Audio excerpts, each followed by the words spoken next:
요즘 전도사님을 금도사님이라고 부릅니다. 그만큼 전도사님이 귀할 뿐만 아니라 있어도 우리 교회에는 안 오는 분들이 바로 이 금도사님들이지요. 최근 들어 교회의 교역자 모집 광고가 바뀌고 있는데요. 전에는 신학 전공이 필수였습니다. 그런데 요즘은 점점 유아교육, 교육학 등으로 이 전공이 확대되고 있습니다.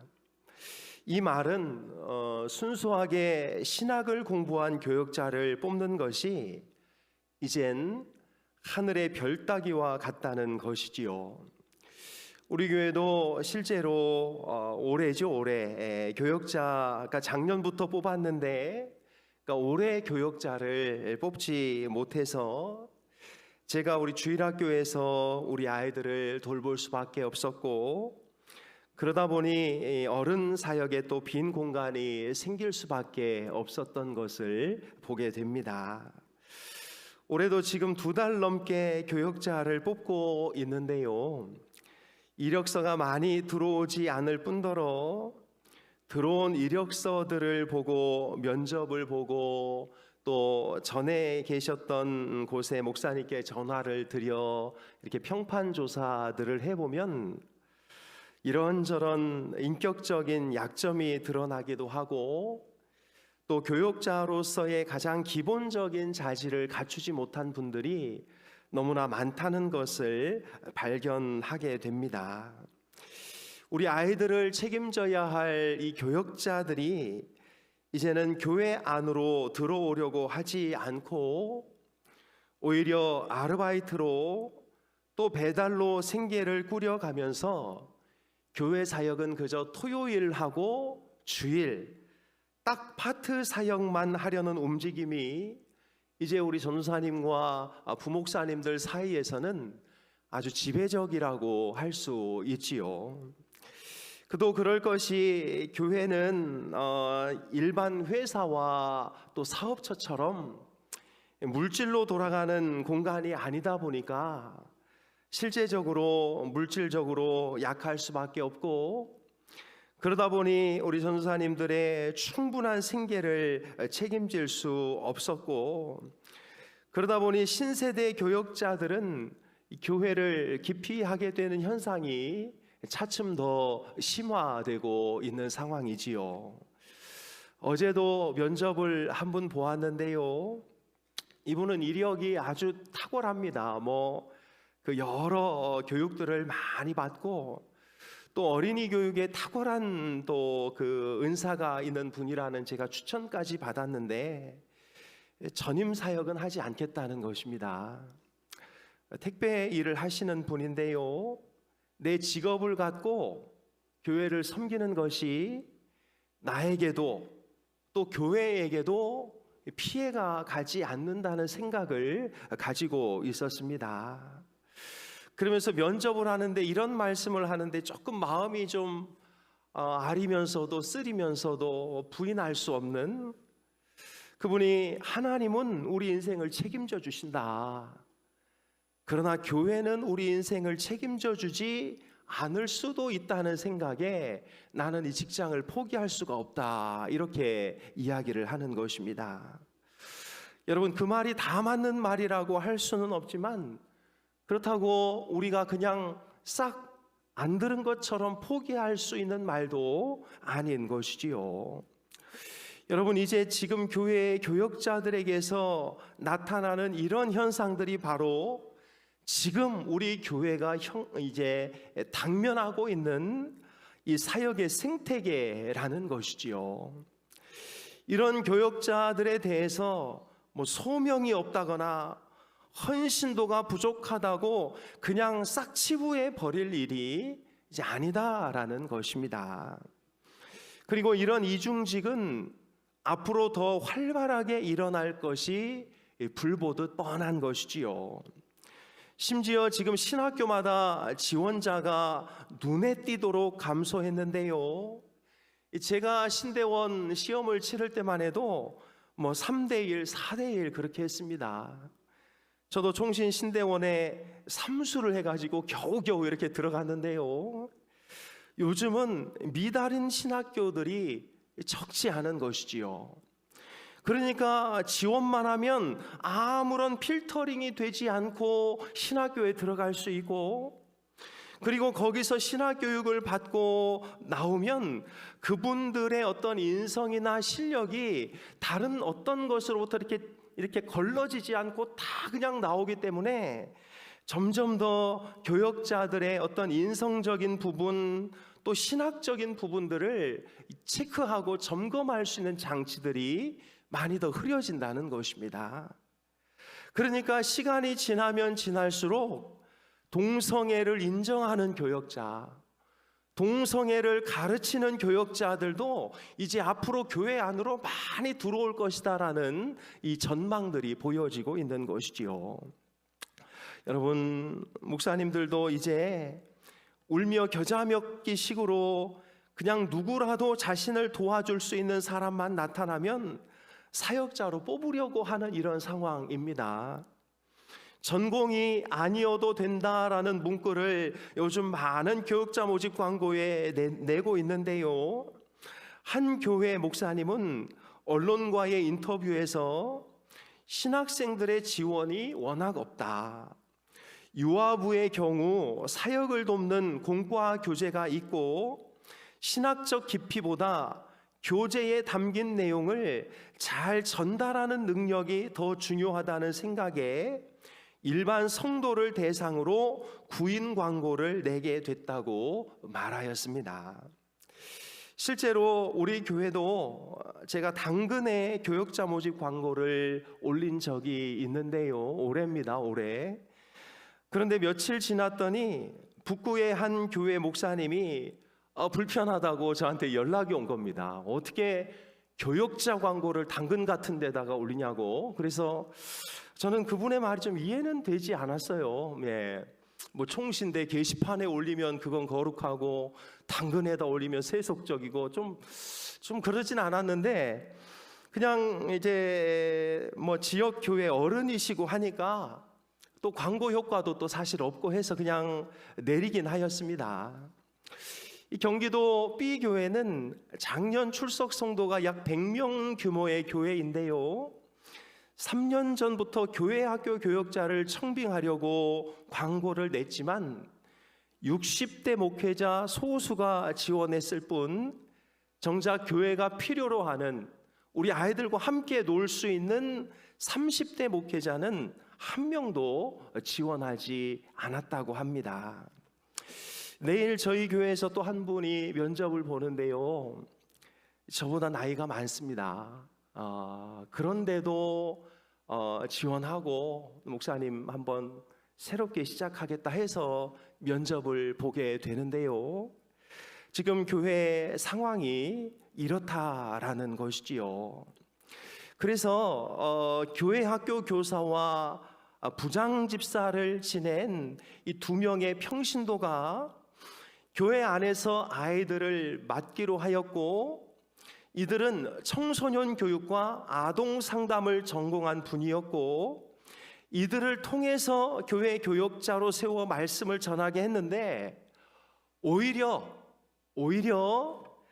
밖에서 교역자들을 이렇게 돈 주고 막 뽑아서 비싸게 그분들을 통해서 교회를 세워가는 것보다 오히려 이런 분들이 교회를 더 세워가고 아이들을 아끼고 하는 마음이 훨씬 더 탁월했다라는 것이 이 B교회의 상황이다라는 것이지요.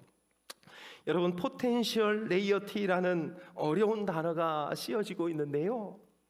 이게 바로 잠재적인 평신도입니다.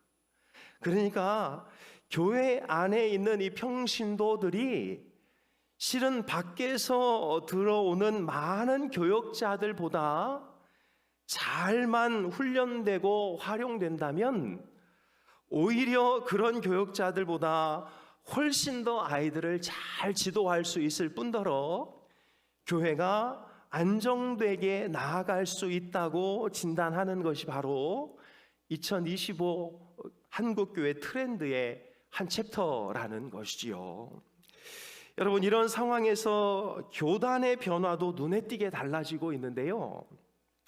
교단사나 지역교회와 신학교 차원에서 이 평신도 교육사 프로그램들이 많이 만들어지고 있습니다. 이 제도는 교육 전도사를 구할 수 없는 작은 교회나 농어촌 교회 등에서 평신도가 교육 전도사를 대신 할 수 있도록 교육시키는 과정을 말하는 것이지요. 2014년 통합입니다. 통합. 그러니까 저희는 이제 합동이고요. 이 통합교단은 벌써 2014년, 그러니까 지금부터 10년 전이에요. 10년 전부터 평신도 교육사 과정을 공식 출범시켜서 교회 학교를 살리기 위해서 평신도를 양육하고 있고요. 이미 통합 측은 2021년에, 그러니까 지금보다 3년 전에 41명의 평신도 교육사를 배출한 상황입니다. 그리고 기독교 장로회 이 기장 측에서도 이 시동을 걸고 있는데요. 기장은 올해 7월 초에 이 교육정책협의회를 개최해서 교육사 제도 수립 방안을 논의하고 있습니다. 안타깝게 우리 예장 합동은 우리 교단입니다. 평신도 교육사 과정이 아직 없습니다. 지금 총신대 총장님이신 박성규 목사님이 이 부분에 대해서 많이 고민을 하고 또 우리 합동 측도 빨리 이 부분을 해야 된다고 이야기를 하고 있는데요. 이렇게 우리 합동이 조금 늦다는 것은 이 두 가지 고민인 것이죠. 첫째는 그래도 아직 다른 교단들보다는 교역자 수급이 그나마 된다는 얘기인 것이고, 또 하나는 그런 것들 때문에 오히려 대처가 늦어지고 있다는 말이기도 한 것입니다. 이처럼 한국교회는 교역자 문제에 대해 심각한 위기 상황에 있고, 당장 우리 교회도 12월까지 교역자를 구하지 못하면 또 올해처럼 이렇게 전전긍긍하며 겨우겨우 부서를 움직여가는 이 어려움에서 벗어날 수가 없는 것이지요. 여러분, 우리 지금 이제 시어머니 막 되시는 분들의 마음이 제가 막 이해가 됩니다. 지금 막 시어머니 되시는 분들은 며느리 때 어떻게 하셨나요? 그냥 시어머니 엄청 잘 모시고 진짜 시집살이 고되게 하셨죠. 근데 막상 며느리를 얻으니까 어떻습니까? 옛날 우리 같지 않잖아요. 네. 이제 며느리 눈치 봐야 되고, 며느리 밥 차려줘야 되고, 막 이런 상황 아니겠습니까? 제가 똑같은 상황이 아닌가 싶습니다. 네. 우리 선배 목사님들 진짜 충성을 다해 섬겼거든요.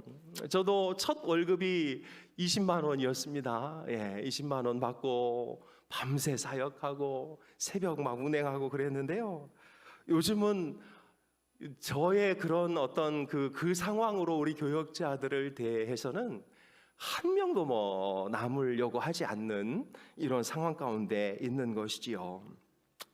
그렇다면 여러분, 이제 평신도 사역이 이제 어디까지 와 있는지를 좀 살피고 앞으로 우리 교회는 이제 어떻게 해야 될까에 대해서 조금 더 고민해 봐야 할 것입니다. 첫째로 이미 한국 교회에 많은 교회들이 이 평신도 사역을 실시하고 있습니다. 평신도가 신방이나 또 새가족 교육, 어린이 설교를 책임지고 있는 교회가 적지 않다는 것이죠. 한국교회 트렌드 2025 조사에서는 평신도 사역의 범위를 10가지로 정하고 있는데요. 첫째는 주일 성인 예배 설교, 그러니까 주일 성인 예배 설교. 두 번째는 성경 강의, 영적 지도, 신방, 장례식 집례, 결혼식 주례, 전교인 기도회 인도, 새가족 교육, 성내전 집전, 교육부서 설교, 이런 것들이라고 합니다. 그래서 이 중에 평신도가 하는 일이 무엇이냐고 질문하자 신방이 70%가 압도적이었고요. 우리 소수점 이하는 제가 빼겠습니다. 새가족 교육이 44%, 영적인 지도가 43%, 교육부서 설교가 32%, 성인 예배 설교가 약 18%, 성경 강의는 15%, 전교인 기도의 인도가 약 15% 순으로 나타났습니다. 반면에 결혼식 주례나 성찬식, 장례식은 1% 정도로 매우 낮게 이게 나타나게 되었다는 것이지요. 그러니까 이런 성례식을 빼고는 평신도도 교역자가 하는 일을 다 할 수 있다고 그렇게 생각하는 사람들이 교회 안에 약 반 정도가 그렇게 생각을 하고 있다라는 것이지요. 특히 신방이나 새가족 교육, 영적 지도 이런 것들은 교회 출석 규모, 교인 수가 많을수록 평신도 참여가 많은 것으로 나타나 있습니다. 사실 저희 교회도 새가족 교육은 저보다는 우리 권사님, 집사님들이 거의 다 하고 계시거든요. 우리 교회는 평신도 사역을 하고 있다고 응답한 성도들에게 평신도가 사역을 맡아서 해보니 어떠냐 하는 질문을 던졌는데요, 별 문제 없다가 50%, 목회자보다는 조금 미흡하다가 32%, 심지어 목회자가 하는 것보다 잘하는 것 같아도 6.8%, 약 7% 정도는 차라리 목사님보다 집사님이 하시는 게 낫겠습니다, 이렇게 대답한 분들이 있다라는 것이지요. 이것을 종합해 보면 약 60%가량 되는 분들은 목사님이 하는 일들 중에 대부분은 평신도가 다 맡아서 해도 아무 문제가 없다고 생각하고 있다라는 것입니다. 목회자들에게 물어보니 10명 중에 6명 정도는 아무 문제가 없다고 대답했습니다.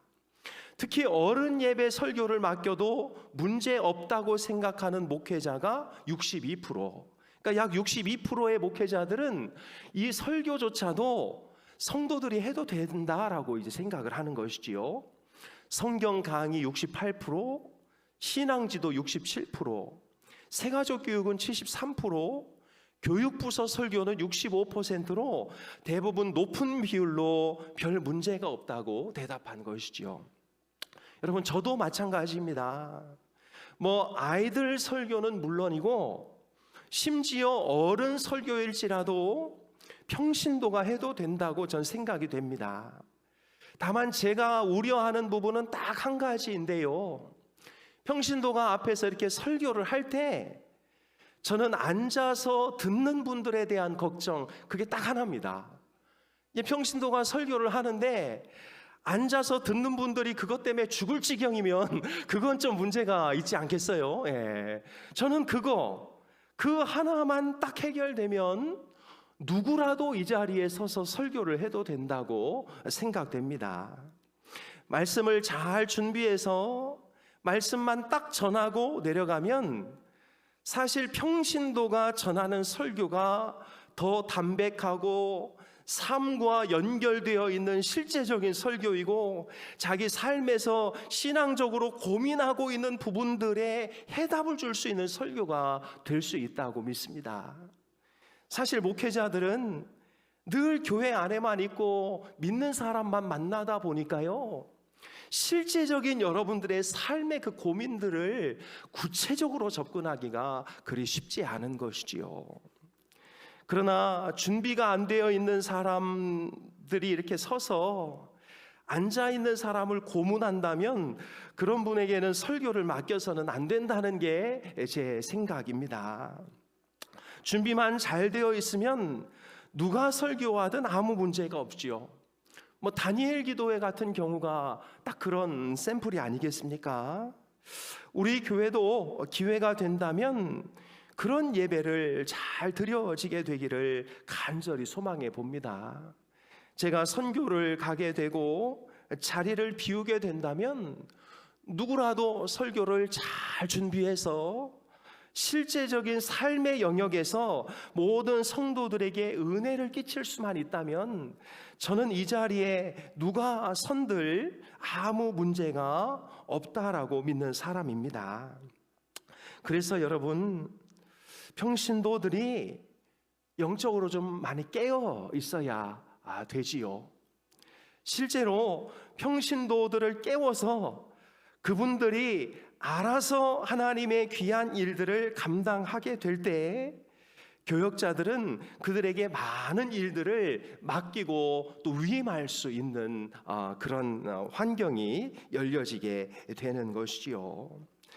그런데 그것이 안 돼 있으면 사실 맡기고 싶어도 맡기지 못하는 그런 상황이 벌어지게 됩니다.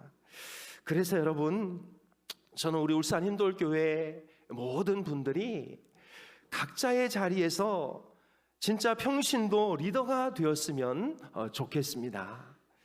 평신도가 하나님의 귀한 사명을 맡아서 그 분야를 책임질 수만 있다면 우리 교회는 더 활발하게 하나님의 뜻을 이루어 갈 수 있는 것이지요. 그래서 여러분, 평신도가 사역을 하기 위해서 우리는 우리 자신의 영적 수준을 더 높이고 하나님의 말씀을 더 잘 배우고 깨닫는 지혜가 필요한 것입니다. 사실 우리 교회도 그야말로 발등에 불이 떨어졌습니다.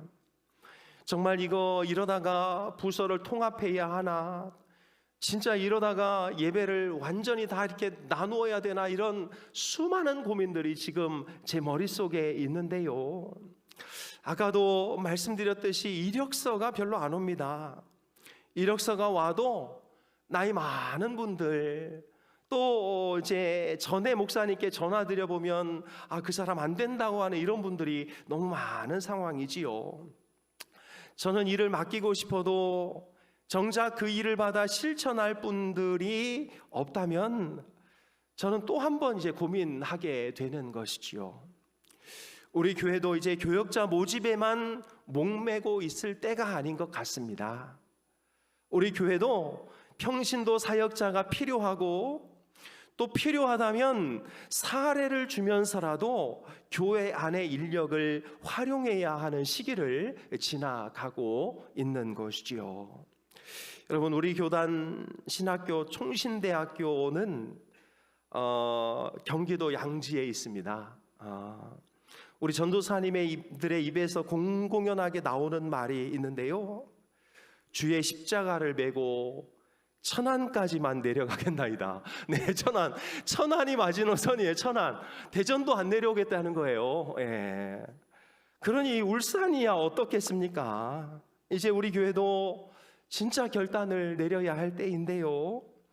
정말 이런저런 환경들을 좀 올려서 교역자를 좀 어떻게든 모시고 오든지, 아니면 진짜 결단을 내려서 그 예산을 교회 안으로 돌려 교회 안에서 평신도를 사역자로 세워 사례를 지급해야 하는 이런 이 결단의 시간에 가까이 다가와 있는 상황이지요. 여러분, 혹 우리 중에 신학 공부를 했다거나 또 교육학을 공부했다거나 유아교육을 공부하고 어쨌든 아이들 교육과 관련된 그런 이제 과를 공부하셨으면 평신도 교육사로서의 역할을 감당할 때가 되었다는 사실을 기억하고 하나님 앞에 기도하면서 앞으로 사역의 방향성을 좀 생각해보는 저희들이 되었으면 좋겠습니다. 이제 평신도 사역은 선택의 문제가 아니라 교회 존립의 문제입니다.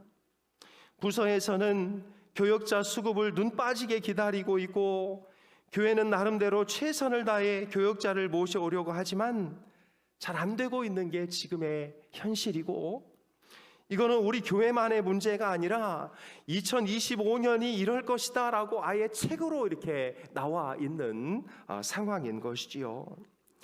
가장 좋은 것은 우리 모두가 다 성경 공부를 잘하고 제자 훈련을 받고 해서 누가 그 부서에 가도 문제가 없는 그런 부서를 만드는 것이 제일 좋습니다. 그냥 교사들끼리만 모여 있는데도요, 오늘은 집사님이 설교하시고 제가 공과 보고 이렇게 해서 그냥 자기들끼리 운영해 나가는 게 제일 좋죠. 그냥 부장님이 설교를 해도 웬만한 목사님보다 잘하고, 누가 공과 공부를 인도해도 웬만한 전도사님보다 잘하는 교회가 되면 아무런 문제가 없고, 우리 울산인돌교회가 앞으로 더 잘되고 더 발전할 수 있는 그런 방향이 잡히게 됩니다.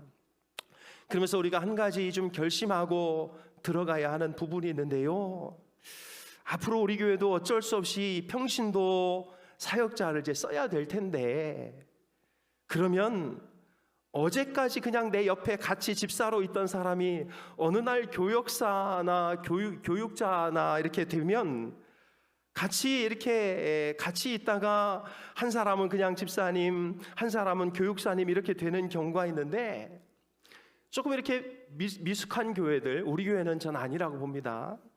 미숙한 교회들은 지가 언제부터 교육사였다고, 지가 언제부터 교역자였다고 이러면서 그들의 권위를 깎아내리는 경우가 적지 않다라는 것이지요. 서로를 비방하고 네가 나보다 뭐 집사가 먼저 됐니, 권사가 먼저 됐니, 이런 경우들이 적지 않게 일어나는 것입니다. 사례를 주면 저 교육사가 하는 일이 뭐가 있다고 사례까지 주느냐 이렇게 말하는 분들도 간혹 있지요.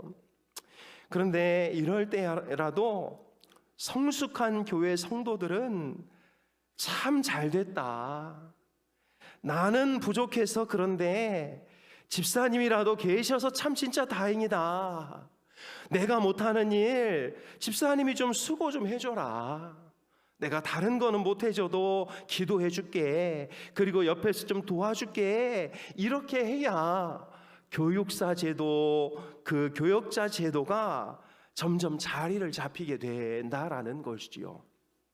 지가 뭔데 전도사야, 지가 뭔데 교육사야, 이런 사람들이 나타나게 되면 앞으로 그 교회는 정말 이제 희망이 없게 되는 것입니다. 또 하나는 평신도 사역자들을 대하는 담임 목회자의 태도일 텐데요, 담임 목회자는 그분들이 사례를 받고 일한다 해도 엄연히 자기 직업이 있고 자기 직장이 있는 평신도 사역자라는 상황을 잘 고려해서 그들에게 적절한 일을 맡김으로 그들이 평신도 사역자로서의 역할을 잘 감당할 수 있도록 하는 것이 너무 중요하다고 할 수 있습니다. 여러분, 나름 사정이 있어서 중간에 교역자들이 좀 많이 바뀌기는 하였는데요, 그러나 교역자 중심으로 가니 우리 주일학교가 나름 자리를 어느 정도 이렇게 잡아가고 있는 실정입니다. 제가 볼 때는 더 좀 활발해야 되고 우리 아이들이 더 기쁘고 즐거워야 되는데, 사실 부족한 부분도 많지만 더 걱정되는 것은 앞으로 진짜 이 교역자와 교육사의 이 연계 과정이 끊겨서 우리 아이들이 또 흔들리고 또 아파할까 봐 그게 참 걱정인 것이지요. 그래서 여러분, 우리 한 3가지만 좀 부탁드리고 말씀을 맺겠습니다. 가장 먼저는 좋은 교역자가 좀 뽑힐 수 있도록 기도해 주시기를 바랍니다. 그게 사실 가장 좋지요. 교역자가 평일에는 교회를 잘 돌보고 또 평일에는 되도록 우리 성도님들은 자기 일상의 업무에 최선을 다하고 주일에 와서 예배 드리면서 은혜 받고, 궁극적인 책임은 교역자가 지고, 또 이런저런 실제적인 봉사들은 성도들이 하면 그게 가장 이상적인 교회입니다. 여러분, 우리 교회를 예로 들어 교역자가 이렇게 몇 명이 되면 평일에 청소 싹 해놓고, 그러면 뭐 선교회별로 뭐 네가 청소 안 하니 어쩌니 그렇게 말할 필요도 없는 것이지요. 넌 왜 안 나오니? 너 우리 선교회원 맞니? 이렇게 싸우고, 선교회 회장님은 이런 일이 있을 때마다 그냥 스트레스 엄청 받고, 이런 일이 없어도 되는 것입니다. 그러니 여러분, 사실은 사례받는 교역자가 딱 교회를 책임지고 성도님들은 일상생활 열심히 하다 주일에 와서 은혜 받고 또 각자에게 맡겨진 그 부담스럽지 않은 그 업무를 가지고 봉사하면서 서로 교제를 나누는 교회가 가장 이상적인 교회인 것이지요. 교역자들이 교회를 돌보고 성도님들은 교회에 와서 은혜 받고 그 은혜 받은 것을 바깥 사람들에게 전파하는 교회가 실은 가장 이상적인 교회입니다. 사실 청소도 그렇고요, 차량 운행도 그렇고, 부서 책임도 그렇고, 교역자가 어느 정도 잘 처리해주면 우리 성도님들은 불필요한 부담을 갖지 않으면서도 자기 힘에 맞는 봉사를 하면서 건강한 신앙생활을 할 수 있게 되는 것이지요.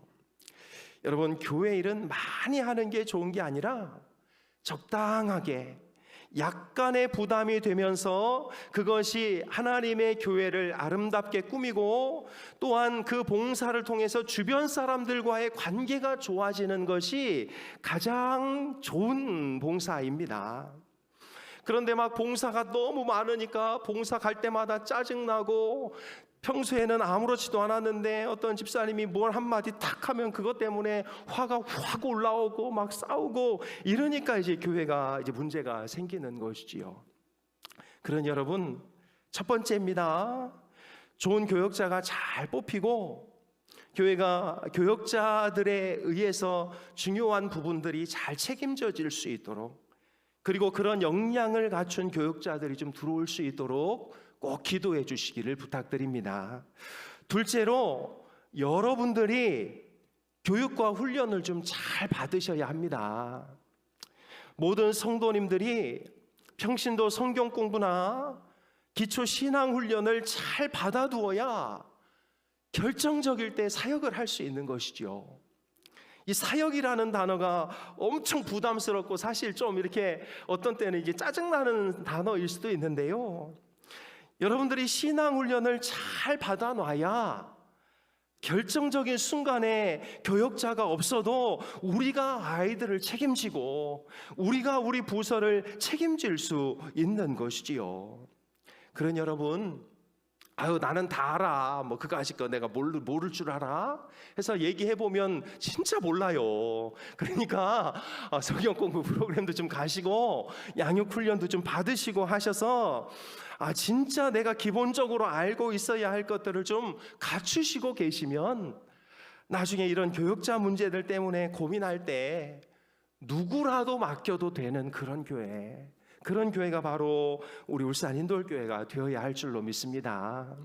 그런 여러분, 2025년에도 양육반이 진행될 텐데요, 특별히 양육반 또 더 개설을 위해서 이런저런 좀 공부도 하고 있고, 제가 여러 또 프로그램들도 찾고 있는 상황이니까 여러분, 양육 훈련이 있을 때 난 다 알아 이러지 말고 한 번이라도 더 듣고, 성숙반 들었으면 다음에 또 들어보세요. 또 새롭습니다. 한 번도 안 들은 것 같은 일들이 우리 눈앞에 이렇게 펼쳐지게 되는 것이지요.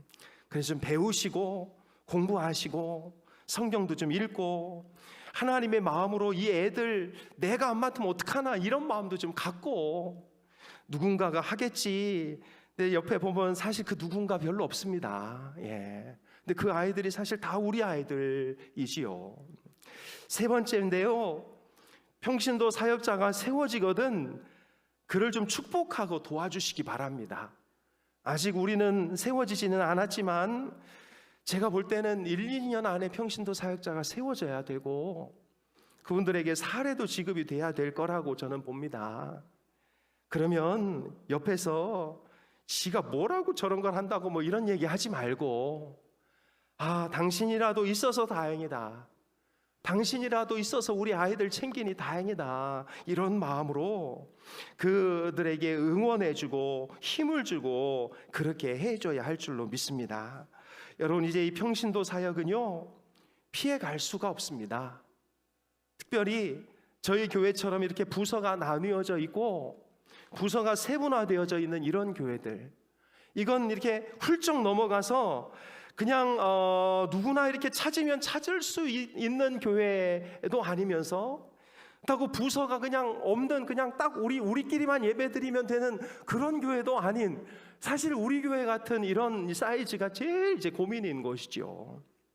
여러분, 이제 우리 교회는 평신도를 훈련하여 강하게 사역자로 세우는 교회라는 세 번째 핵심 가치를 가지고 있습니다.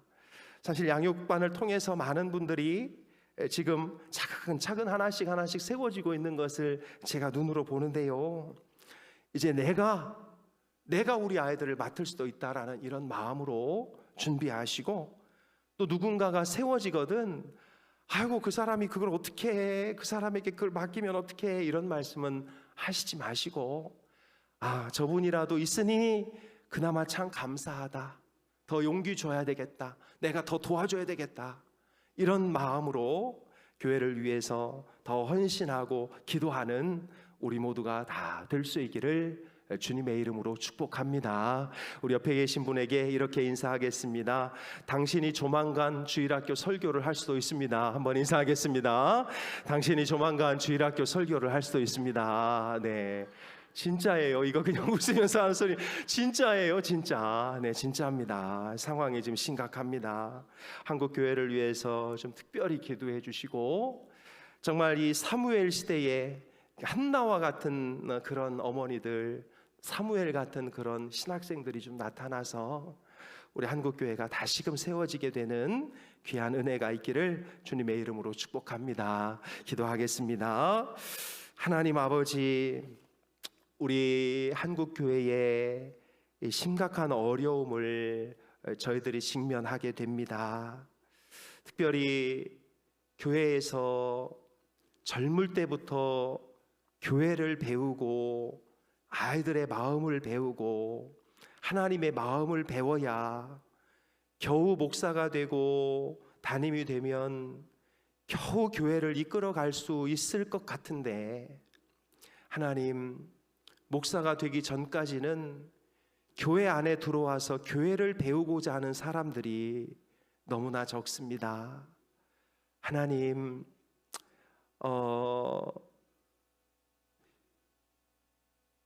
삶의 문제, 또 필요의 문제들도 있으나 하나님의 마음과 하나님의 사랑, 하나님을 사랑하는 마음으로 하나님의 일에 충성하고 헌신할 수 있는 그런 교육자들을 많이 세워주시되, 또 우리 한국교회의 구조를 하나님께서 잘 마련해 주시어서 또 주를 위해 힘있게 사역할 수 있는 환경과 여건을 마련할 수 있는 교회들이 더 많아질 수 있도록 인도하여 주시옵소서. 많은 목사님들이 이중직을 합니다. 낮에는 나가 일하고 새벽 기도와 주일 예배를 인도하는 분들이 우리 주변에는 너무나 많습니다. 그들의 아픔과 노고를 우리 하나님께서 다 기억하고 있는 줄로 믿습니다. 저희들은 그나마 이렇게 좋은 교회에 있어서 그러지 않아도 되는 환경 가운데 있으나, 그런 어려움이 곧 우리에게 미칠 영향력이라는 사실을 우리가 놓치지 않게 도와주시고, 하나님 이 나라, 이 민족, 이 교회를 불쌍히 여겨주시어서 우리 한국 교회가 점점 허물어지고 저물어가는 교회가 아니라 새롭게 일어나는 그런 복된 교회가 될 수 있도록 인도하여 주옵소서. 이제 교역자들에게만 의존할 것이 아니라 평신도들인 저희들이 하나님의 교회를 꾸려가야 할 때가 되었습니다. 그러기 위해서 저희가 하나님의 말씀으로 무장하게 하시고 하나님의 뜻 안에서 무장되는 우리 모두가 되게 도와주시어서, 오히려 누가 가서 우리 아이들에게 설교하고 지도해도 예전 웬만한 목사님보다, 웬만한 전도사님보다 더 잘한다라는 그런 소리들을 들을 수 있도록 도와주시고, 그래서 우리 교회가 저물어가는 교회가 아니라 더 힘있게 세워져가는 복된 교회가 될 수 있도록 인도하여 주옵소서. 종에게 지혜와 은혜를 더하시고 우리 교육자들에게 은혜를 더하시고, 간절히 바라오니 하나님, 내일과 또 모레 귀한 면접이 있습니다. 갑자기 들어온 이력서이니 하나님께서 꼼꼼하게 챙겨주시어서 정말 좋은 분이 우리 교회 교역자로 올 수 있도록 인도하여 주옵소서. 감사드리며 예수님의 이름으로 기도합니다. 아멘.